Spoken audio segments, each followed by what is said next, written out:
चला recording studio. अचरा पसारी मांगेला बाझी ने करैया पुकार है छठी मैया।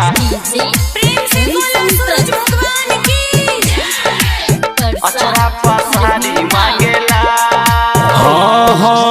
बाझी ने करैया पुकार है छठी मैया। अचरा पसारी मांगेला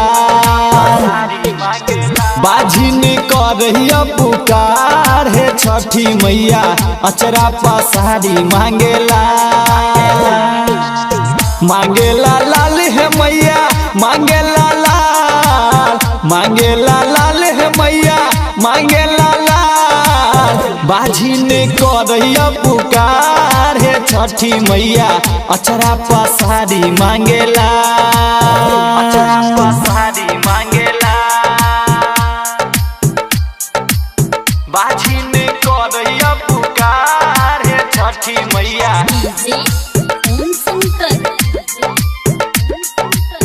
अचरा पसारी मांगेला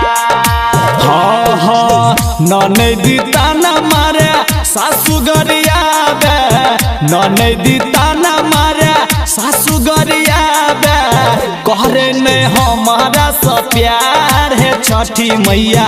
अचरा पसारी मांगेला बाझी ने करैया पुकार है छठी मैया। अचरा पसारी मांगेला अचरा पसारी मांगेला बाझी ने करैया पुकार है छठी मैया।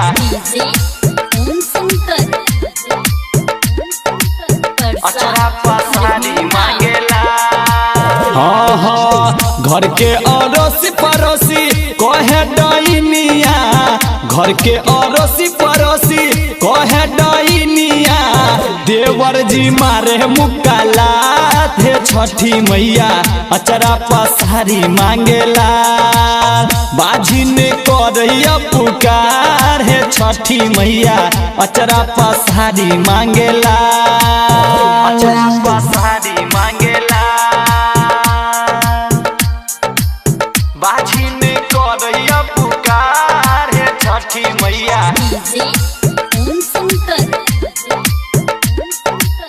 अचरा पसारी मांगेला अन्हरा के आँख दै छी कोरहिन के काया अन्हरा के आँख दै छी कोरहिन के काया। संजीत के करू बेरा पार है छठी मैया। अचरा पसारी मांगेला बाझी ने करैया पुकार है छठी मैया। अचरा पसारी मांगेला बड़ी कठिन से मैया पूजा। चंदित लाल यादव।